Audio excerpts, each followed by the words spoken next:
Welcome to the Home Team Podcast. I'm Carl Falconer. And I'm Danny Arroyo. And we're tackling homelessness.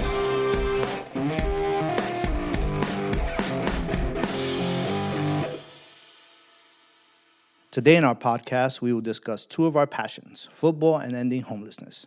Please join us through 4 quarters with our topic this week being, what is shallow subsidy? So how was your weekend? It was good. A lot of football. No. So that was good. That was very good. So it started, I guess, actually last Thursday with the college football playoffs. So that's going on. Congratulations to the the Hurricanes and Indiana Hoosiers, who are now in the final coming up, I guess, next Monday. I guess it'll be. Okay. So, so I watched that, then went right into the NFL and, Nice. Tried to do some work this weekend, trying to research a little about the pit count coming up, the point-in-time count. I went out and drove some of the zones. Oh, good. Yeah, because I'm not as familiar with those zones, so I'm trying to become a you little went more Seminole? familiar. Yeah. Oh, okay, Yeah, cool. so I'm trying to get familiar with the area, My zone's near where I live. So it They is. zoned me in Apopka. Yeah. How sweet I is know. that? I was like, Look can at you. I just go home and leave that volunteers? There you go. No. There you go. Very nice. So yeah, it's out there. I saw it on the map. How about you? How was your weekend? Went to see a show at Dr. Phillips, Yeah. which was fantastic. Great show. It was called And Juliet. Yeah. Really, really good. Yeah. I know. You came back raving Yeah, it was about fantastic. Yeah, Joey Fatone from NSYNC is in that for those that are older. There you go. Okay. And then we went car shopping for my daughter and ended up, that's right. Yeah. You ended up with a new ride. and I ended up getting one as well. So I was wondering who was parking in your parking I know, spot. yeah. So it was a busy weekend, and then try to catch some football here and there. I caught some of it the Saturday night when I was waiting to see the show. That kind of text you about it, Right. and caught a little bit on Sunday, but doing housework and stuff. So Yeah. Did you happen to see those Bears? No, my channel doesn't change to that. Oh, it doesn't. Yeah, no. It doesn't change to that. It's blocked. Oh. It's blocked. Okay. I hear you. I didn't even know they were playing. Yeah. Okay. All right. Fair enough. Yeah, we'll get to that. We'll get to that. We'll get to that. Yes, we'll get to that. I'll fill you in, Danny. Don't worry. You don't ever have to worry about Bears updates. I know you'll fill me. I got you covered, man. Yes. All right. All right. Well, as always, we will start with our coin flip. Danny, go ahead and call it in the air. Tails. It is heads, so I will start us off. Yes, sir. Welcome to our first quarter. I'm going to kick off by defining our topic of the week, and then we'll cover some news headlines and announce the results from last week's home team locks of the week. All right, so as Danny said, our topic this week is shallow subsidy. A shallow subsidy is a form of housing assistance that provides a small, fixed amount of financial support to help households afford rent without fully covering the gap between their income and the total housing cost. Unlike deep subsidies, which adjust based on the income and can pay most of the rent, a shallow subsidy offers partial assistance that reduces but does not eliminate a household's housing cost burden. It is typically designed to make housing more affordable for low to moderate income households who are struggling with rent but do not require long-term or full rental assistance. Shallow subsidies are often used to prevent housing instability, reduce the risk of homelessness, and support short-term financial resilience by helping households remain in or access modestly priced housing. There we go.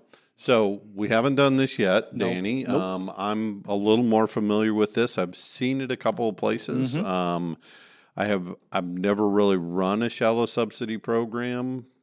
I don't think anyway. Hold on, I'm thinking back on my career. But no, I don't think we've actually run a shallow subsidy program. We do have, I guess, some form of shallow subsidy here because we give a subsidy for rent to make the rent even lower for everybody that comes in, but that's not the same thing. Right. This is a different type of program.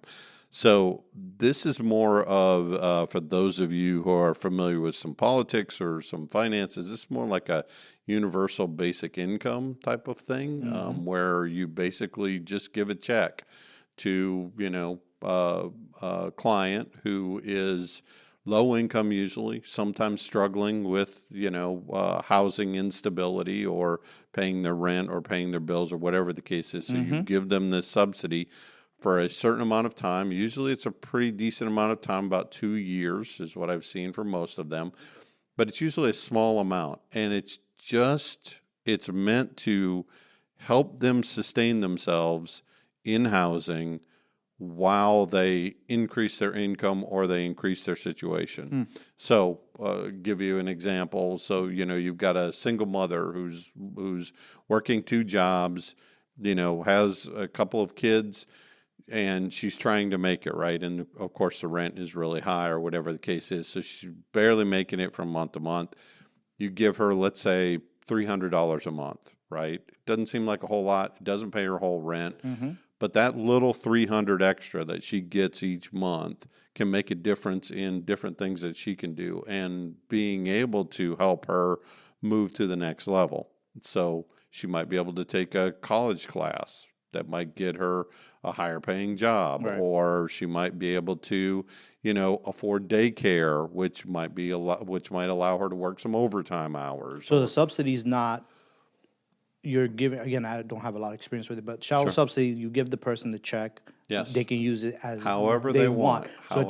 They're not putting it to rent unless they want to. No, unless they want to. Oh, that's gotcha. exactly right. Okay, that makes sense. That's pretty cool. It's absolutely. Okay. The way it works is they get this amount. Now, usually it's put in like their bank account. Right. Something like that. It's not cash. Yeah.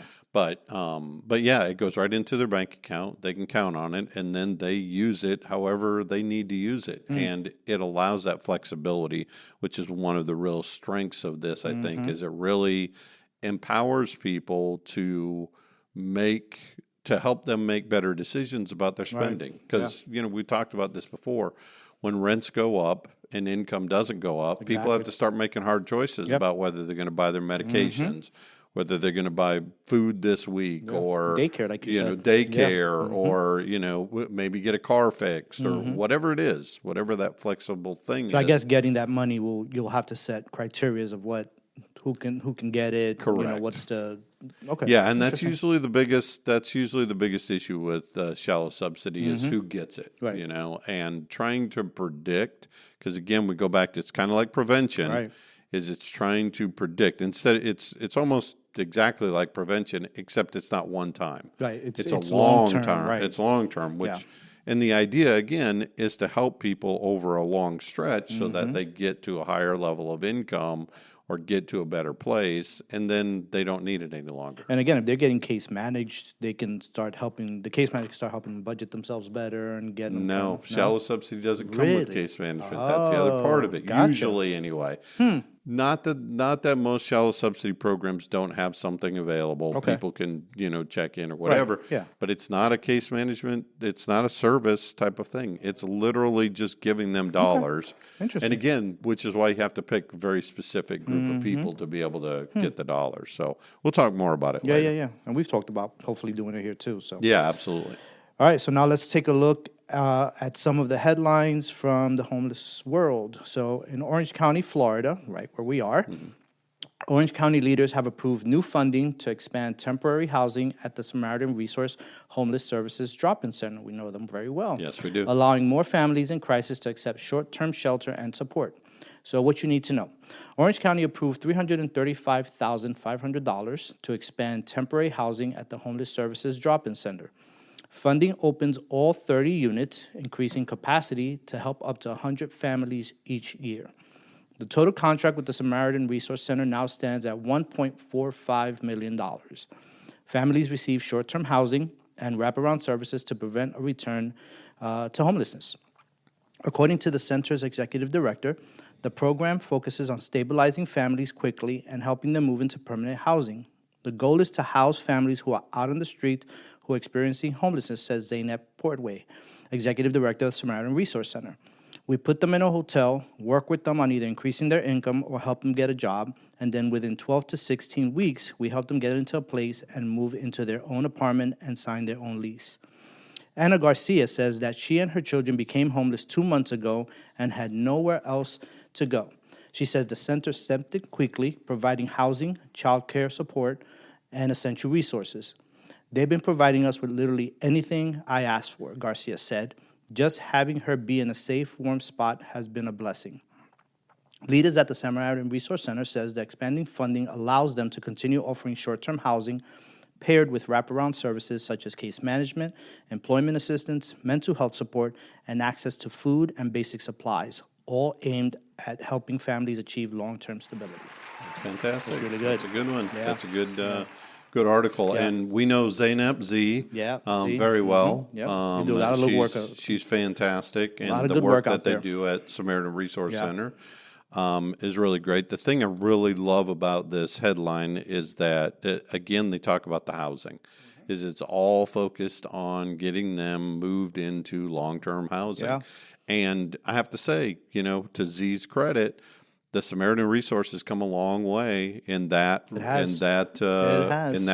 Mm-hmm. They used to be just a regular drop-in center, and then they've expanded their services, and they really started focusing on that housing and making sure people get into housing rather than just giving them, just regular services, regular day services showers and that they laundries get. And stuff. Yeah, no, that's fantastic. Yeah, that's really good for them. Absolutely, good for them. Really good article, and I'm glad to see that. Mm-hmm. All right, and let's see how our Bears did this week. Okay, so you've already given up on the Cowboys. I changed it. Okay, fair enough. So it's all about you today. All right, so let's see great. how the Bears did this week. Yes, absolutely. So as you may know, Danny, the Bears are in the playoffs. I heard. They're doing very well. This last week, we hosted the Green Bay Packers in Chicago, and we came away with the victory. Very good. You probably needed to censor that first half for me. It was 21-3 Green Bay into the half. Yeah. So was not exactly happy with that. I thought there wasn't going to be a podcast today. I was texting with my brother and my best friend, and I had some unpleasant things to say. Let's just say that. At one point, Danny, the Packers ran the same exact play on us to score the second touchdown. Wow. And I was like, as they did the first touch, I'm like, are we not not even watching the game, or what's the deal here? That's insane. Oh, it was, Anyway, I was a little upset. But then they turned it around. The defense came to play. They scored 25 in the fourth quarter. Yeah, that absolutely. Is fantastic. But the defense really held them in the second half. I mean, they came back and just dominated, which is great. Very good. Fantastic. So couldn't happen to a nicer team either. The Packers. They get to live another week. Us. Next week, Danny, we play at home again because we're the number 2 seed. So you have home field advantage. Exactly. Yeah, we good. get to play against the Los Angeles Rams, who beat Carolina Panthers. That's the game I was seeing. The first week. Yeah, that's the game I was seeing. So they're going to be tough. They got a really good offense and some pretty good defense. So it's going to be tough, but we're going to have to go. And this puts me in kind of a quandary because I picked the Rams to go to the Super Bowl at the beginning of the year. But now I kind of want the Bears to go to the Super Bowl. So we'll see how it turns out. I think the Bears is more important than the Super Bowl prediction. I think that's probably true. My prediction's gone. So yes, Ravens are gone. Philly's gone. Both of them got knocked out. Mine both still alive. Yeah, my season is officially over. There you go. Exactly. All right. Well, that wraps up the first quarter. We will be back after this break. Hello. I'm Danny Arroyo, Vice President of Programs at Pathlight Home. If you're new to our mission, welcome. We're dedicated to changing the lives of those experiencing homelessness and hardship through housing, support services, and career training. What began as one dream for a compassionate solution to homelessness has become a reality. Since our funding, we've provided housing for more than 8,000 people, offering shelter, opportunity, and hope. This month, as we honor National Homeless Awareness Month, we are also kicking off our end-of-year campaign, a time to come together and give back. Every contribution, whether monetary or in kind, directly supports our residents and the community we serve. No gift is too small to make a difference. As we celebrate our journey from dream to reality, thank you for being part of this mission. Together we can make the dream of ending homelessness a reality in our community.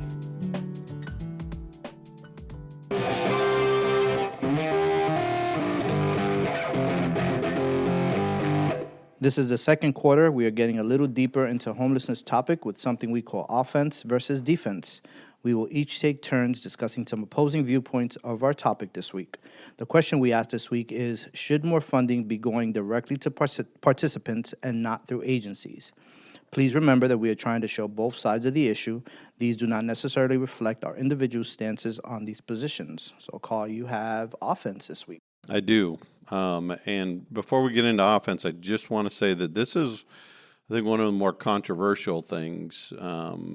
But I've heard people say this before, that they're not so sure with the amount of money that we're spending in the homeless response system that we shouldn't just pay people, just give people the money and let them do what they need to do. So that's kind of the question we're trying to talk about this week. Anyway, on offense, so I say yes. Should more funding be going directly to participants and not through agencies? I say yes, and here are some of the reasons why I would argue that. Autonomy and dignity. Participants can prioritize their own needs and make their own choices about how to best use the funds, which helps restore a sense of control and self-worth often lost during homelessness. Next, efficiency. Direct cash transfers bypass the administrative costs associated with in-kind aid, like transporting and storing goods, different things like that, and making the aid delivery more efficient and immediate.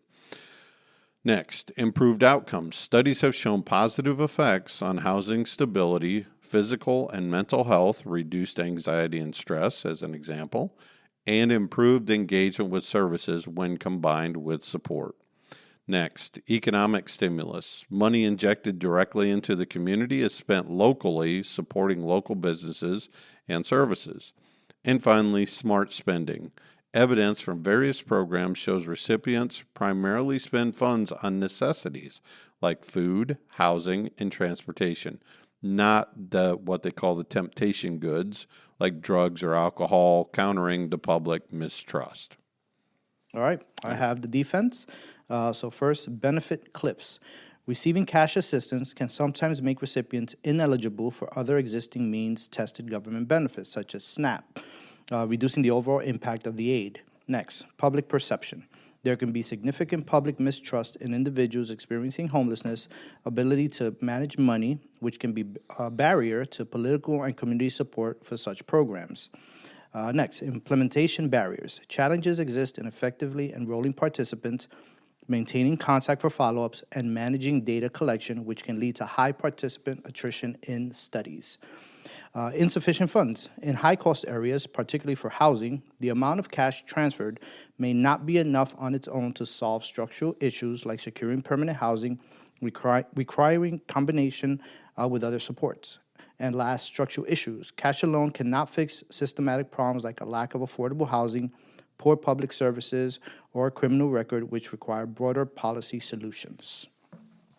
So I think with yours, the first one, the autonomy and dignity, I think that's a big one. I work somewhere where they had to, the clients had to open a bank account and a savings account, but then it was controlled and managed, right? And you had to ask permission to take some money out, which was like, I'm working for this. Yeah, that doesn't solve the problem. Exactly. Right? So it's like you're asking for money that's yours, like, right? You know, exactly. like you're a child asking for what you call exactly. It. So that just doesn't work. Yeah.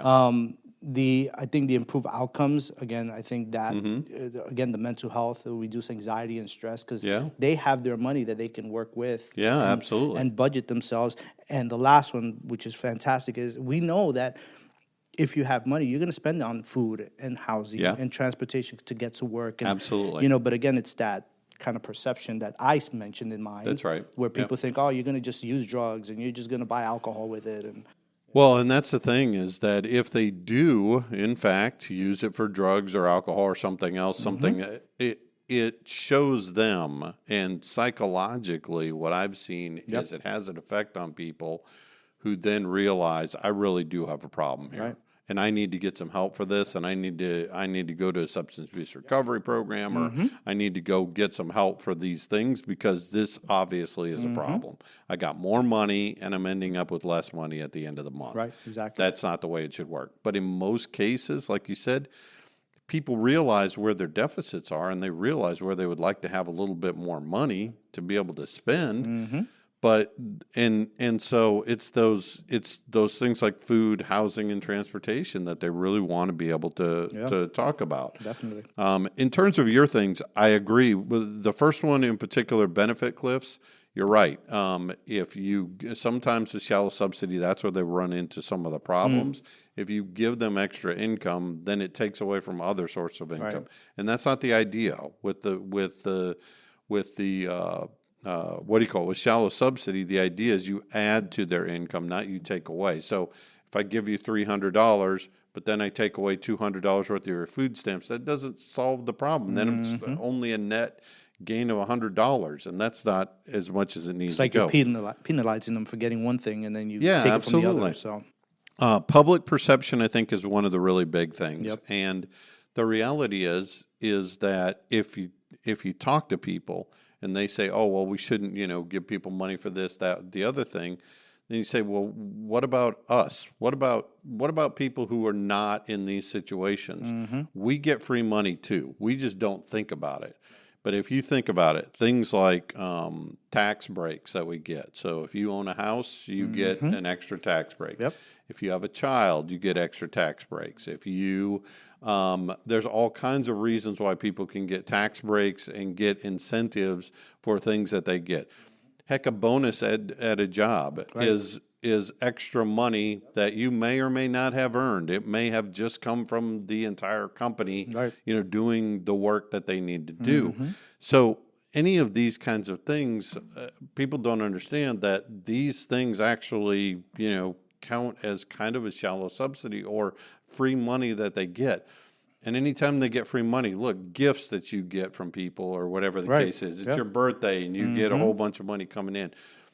Do you think we should manage your money? Because, so I'm going to give you $100 for your birthday, but I'm going to tell you can only spend it on this exact thing or that exact thing. It's something you said a while ago. I think we were talking about outreach and giving, kind of panhandling and giving money to people. Right, yeah. It's if you give it, but you're coming with conditions on it, then don't give it. Then don't give it. That's exactly right. But if you're going to give it to them and say, here, use it on whatever it is, and then once you're done, that's it. Right. It's none of your business what they spend it on. No, it isn't. This is similar to that. That's exactly right. We're giving you $300, use it however you want to use it. That is exactly right. And again, I do agree on your side with the structural issues and the insufficient funds.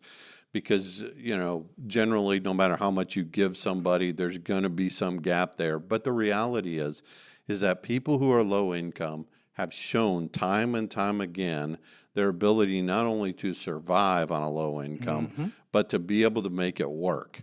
And so if you give them just a little extra and they can use it the same way that they've been using their less than, well, then the reality is that they're going to make this really work. So they'll turn $300 into $600 worth of whatever it is that they're trying to get because they know how to do that. Right, exactly. We think that people are poor, that people who are low income are poor money managers. They are the best money managers. Why?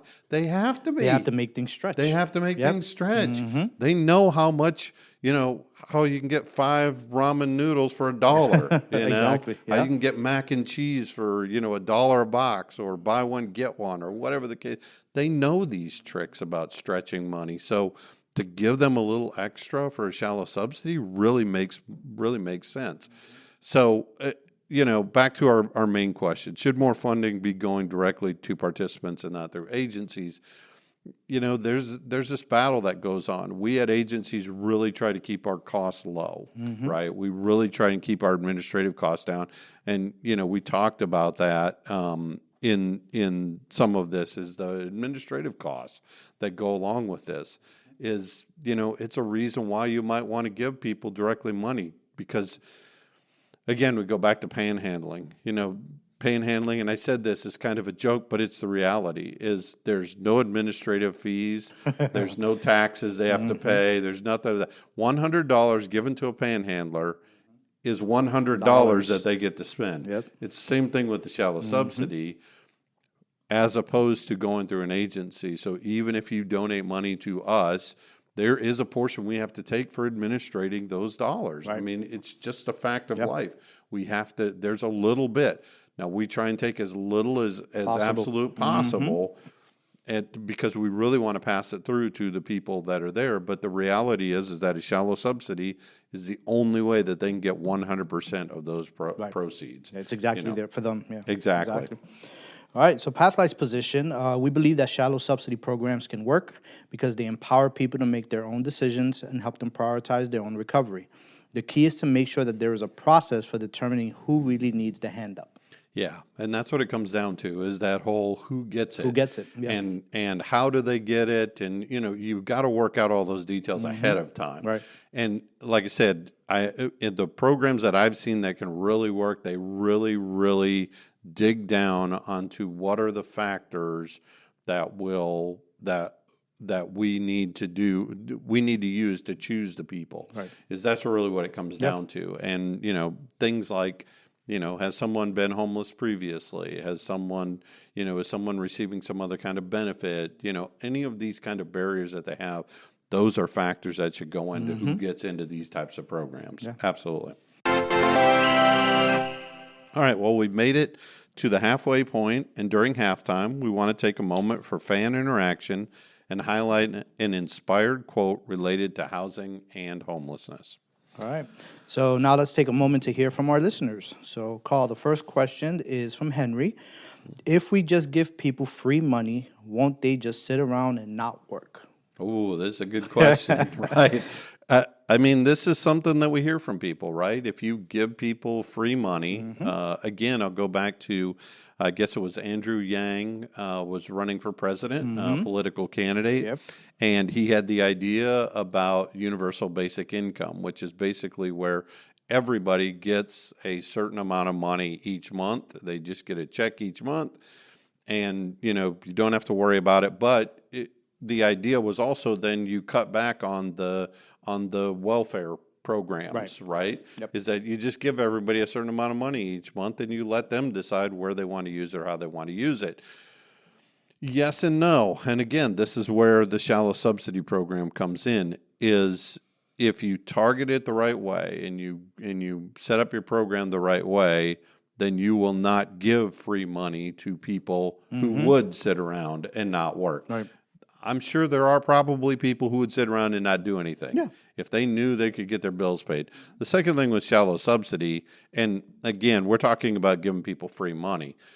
The reality is shallow subsidy never makes up the whole difference, and that's one of the reasons why, is because you don't want people, you don't want to say, okay, I'm going to give you, $5,000 a month to be able to live on. That's not what a shallow subsidy program is. Shallow subsidy program might be $300 a month. Right. Well, nobody can live on $300 a month. It's just an extra thing for people who are already working or people who are already making it and surviving on a lower income base. It's giving you that little extra to not have to stress every month. That's right. Of you being short $300 because that $300 is coming in, That's and like right. you said earlier, you can use it on whatever you want, but you have that buffer. That's right. To kind of mess with and do something. And with. that's So, exactly what it is. It's a buffer or an extra or a cushion, however you want to think about it. And so I think the reality is that yes, there are probably some people who would sit around if they got all of their costs taken care of. But let me tell you, there are plenty of people who are rich who sit around and don't work when they've put money into an investment or something, and it's just making money for them, and they don't do anything after that. There's plenty of people like that too on the other side. Exactly. So, I think it's human nature that some people certainly would slack off, but I don't think most people would. All right. The next question comes from Tina. With all the cuts to subsidy programs to low-income people nowadays, do you ever think we will be able to give money directly to people in the future? Ooh, that's a good one. This one speaks, I think, more to the political climate that we're in currently, is that we're really, at least, at the federal level and in some state levels too, they're really trying to move away from those subsidy type programs. And the further we move away from those types of programs, the less likely it is things like shallow subsidy program will be available to people because they don't see the value in it. But again, we've talked about this, Danny. Unfortunately, most politicians haven't had to go through these subsidy programs. And because they haven't struggled, because they haven't, had time where they were low income or they had to get by month to month, a lot of them are making decisions about things they don't know about. And they think in their mind that it's one way, when in reality it's a completely different way. So I think as long as we still have people who understand how people are struggling and how they're going through, then we have a chance to be able to continue to do things like the Shallow Subsidy program or things like that. But the further we get away from that and the more people we get into positions of power that have no idea what this is like to be able to struggle from day to day, well, then we're going to get further and further away from people. They're out of touch, and they don't understand the person living in that situation, what they're going through. They're just seeing it from a different view, and then to try to change their mind is nearly impossible at times. Yeah, absolutely. So once they have their mind set, that's it. Yep, so, absolutely. All right, well, it's time to get inspired by our quote of the week. This comes from the author Bradley Vinson, who said, "Money is only a tool. It will take you wherever you wish, but it will not replace you as the driver." I think that's a good one. And I think with Shallow Subsidy, I think that's really the point. We've talked about that, is the empowerment, is the ability to be able to give people that free will to be able to do things on their own. I think that's the whole point of this is, money is great and it's wonderful, but it's not going to replace who spends it or how they spend it. Right. I mean, you're always going to have to take control of your money. You can be foolish with it or you can be, practical with it. Yeah, it's however you want to spend those dollars on. But, at least it's coming and you can figure out what you want to do with it. But are you going to use it wisely, or are you going to stay stuck where you're at? That's exactly right. Again, you said it depends on the person. Yeah, it does. And where they're at and what they're trying to do, and absolutely. Which is why it's so important, again, to go back to the Shallow Subsidy program is really to determine who those people are that are really going to make the best use of the dollars. Exactly. Yeah, absolutely. All right, and that concludes our halftime. Please stay with us after this short message. Hello, I'm Gigi Ramirez, the Senior Director of Fundraising and Engagement here at Pathlight Home. For over 30 years, we've helped more than 8,000 people transition from homelessness to hope. But when someone moves from the streets to their own home, they often have nothing. That's why we provide immediate essentials, everything from bedding and food to soap and cookware, to help them truly feel at home. Beyond housing, Pathlight offers career training and supportive services, like our 12-week culinary program, helping residents gain skills, find jobs, and rebuild independence. You can be part of the story.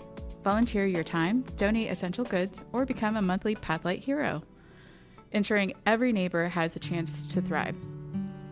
Visit pathlighthome.org to donate today.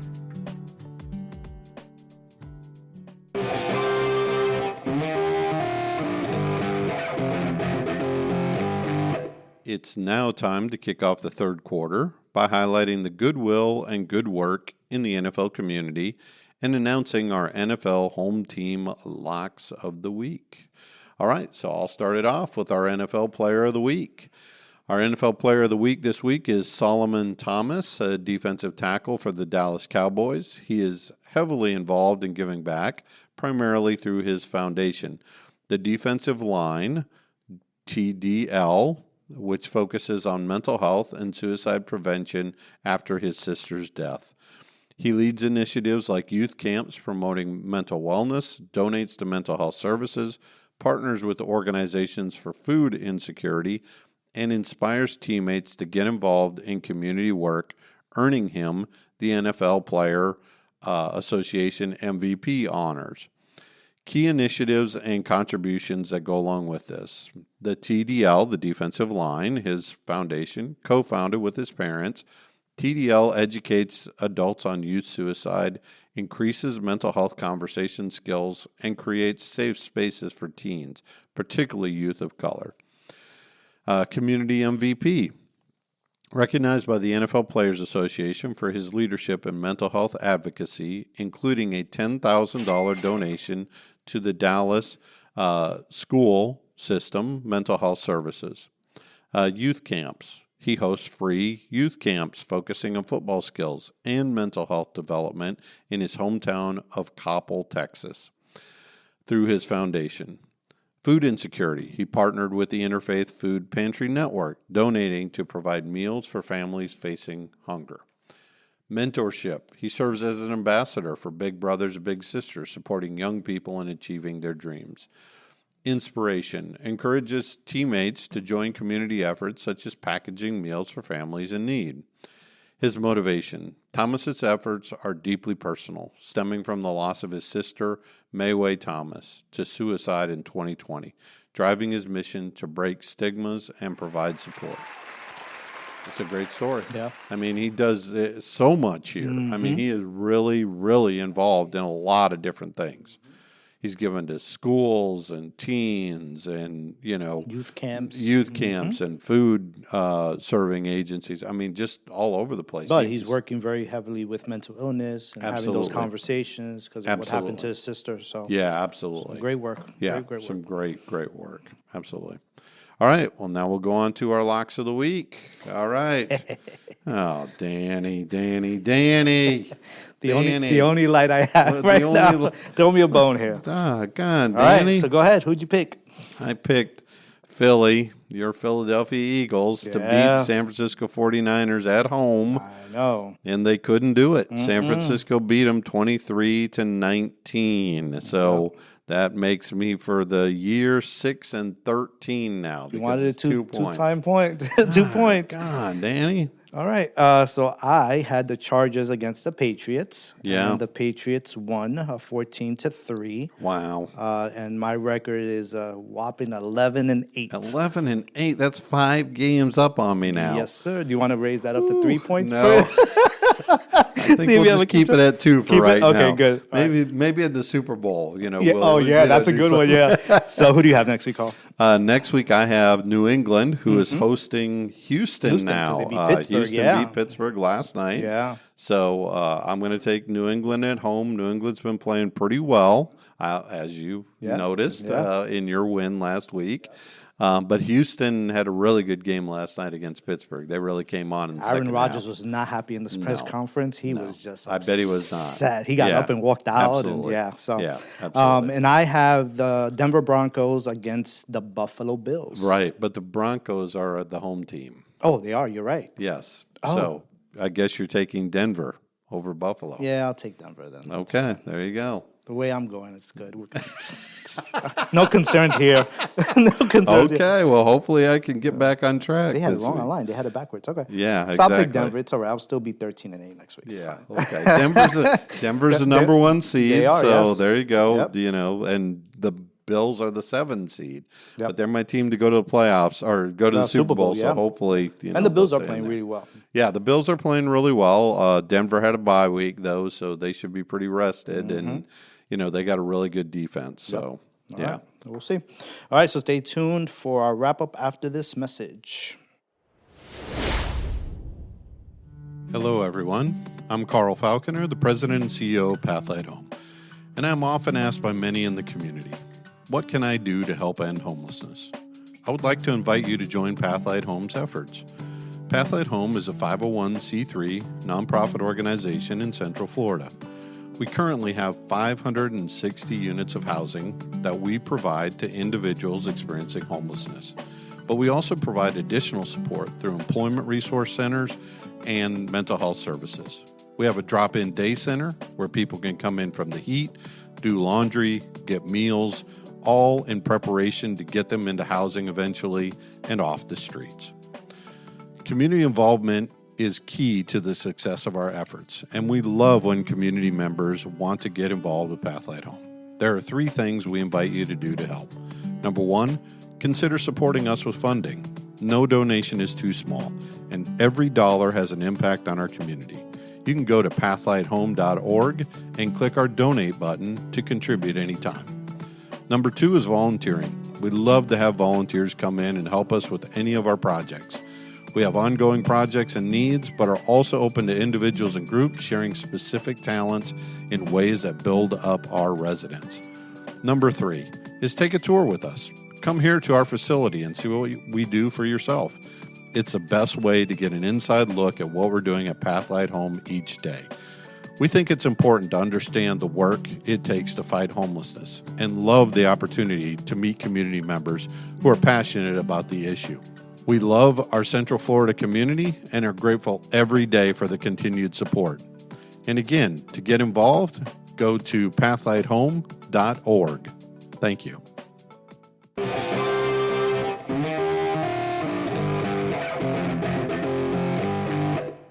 Welcome to the fourth quarter, where we will wind down this episode by reflecting on a homelessness MVP and fumble of the week before wrapping up with our key takeaway. All right, so let's start with our MVP of the week. So this comes from Allentown, Pennsylvania. On Sunday morning, about 24 members of the Ahmadiyya Muslim community's Lehigh Valley chapter gathered at its mosque in Salisbury Township to pack essential supply kits and then distribute them directly to individuals experiencing homelessness in Allentown. How many so far? Asked Fareed Ahmad, the community's general secretary, to avoid putting a completed bag into a box. A lot, he replied. Ahmad said that the goal was to put together 100 bags to be distributed later that morning downtown in conjunction with Life Church Allentown. The group, which consisted of community members of all ages, was approaching 200 bags when the donated supplies started to run low. As a postal carrier, Ahmad said he has a pretty good understanding of what supplies are needed, though he couldn't imagine living outside during the winter. That's why gloves, hand warmers, lip balm, and fingernail clippers are part of the package. I stay outside almost 12 hours every day in cold weather, Ahmad said. I know what type of stuff I need at that time of the day, and I realize the homeless are out there for 24 hours. The Ahmadiyya Muslim community does this drive twice a year to address the needs of the local homeless population, which continues to grow. The community itself is a 137-year-old international movement that preaches against violent interpretations of Islamic teachings. The group believes its founder, Mirza Ghulam Ahmad, was a messiah sent by God to end religious wars and bloodshed. The community's ongoing commitment to its guiding principle, love for all, hatred for none, includes regular blood drives, food drives, and programs to feed the hungry throughout the year. Yeah, we talked about this, I don't know if it was last episode or a few episodes ago, about the faith-based community really getting involved and how they can really rally people around, again, love your neighbor. You Something know? as simple as making bags. Absolutely. Get bags out there to people. That's right, exactly. And I love the fact that he really thought about this because he targeted what he was going to try and make sure have in the bags based on his own experience of being out in the elements. You know, he thought about hand warmers. He thought about gloves. Lip balm. You know, we don't even think about lip balm. Fingernail clippers. I mean, things like that. I mean, just he really put some thought into it, which is really great. Love all, hatred for none. That's right. Absolutely. Love for all, hatred for none.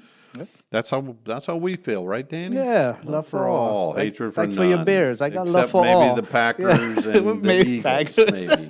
You know, exactly. But anyway, all right. Now on to our homelessness fumble of the week. This one comes from Cleveland, Ohio. A Cuyahoga County housing program is losing 20% of its county funding, but the program leaders said the changes should not leave people homeless. The Emerald Development and Economic Network, EDEN, a Cuyahoga County Housing for Homelessness organization, sent letters to its tenants at the end of last month informing them of the 20% reduction to the funding it receives from the Alcohol, Drug Addiction, and Mental Health Services Board of Cuyahoga County to take effect in the new year. So they're getting, obviously, some slash funding from one of their funding sources. Eden Executive Director Elaine Gimmel said this will likely lead to staff cuts and selling properties. But even if Eden needs to sell properties where people in the program are currently living, it will work to move tenants to different properties. Our goal is to make sure that they have another place to move to. It is not to have them not have anywhere to go or to be unhoused. Absolutely not, Gimmel said. If we're getting reduced by 20%, we obviously can't handle the same expenses for the year. The funding cuts to Eden stem from its reduction in funding from the recently passed Cuyahoga County budget, which cut $8.5 million from the ADAMHS board over 2 years, according to the board. While the ADAMHS board determines funding levels for contracted agencies, we do not direct how agencies implement reductions. If a provider determines that a program change could affect housing for individuals, we expect them to notify us and to ensure that residents are offered alternative, appropriate placements, said the board chair or the board CEO, Jason Joyce, in a statement. So this is just, I don't know, maybe a sign of the times, maybe a sign of different things.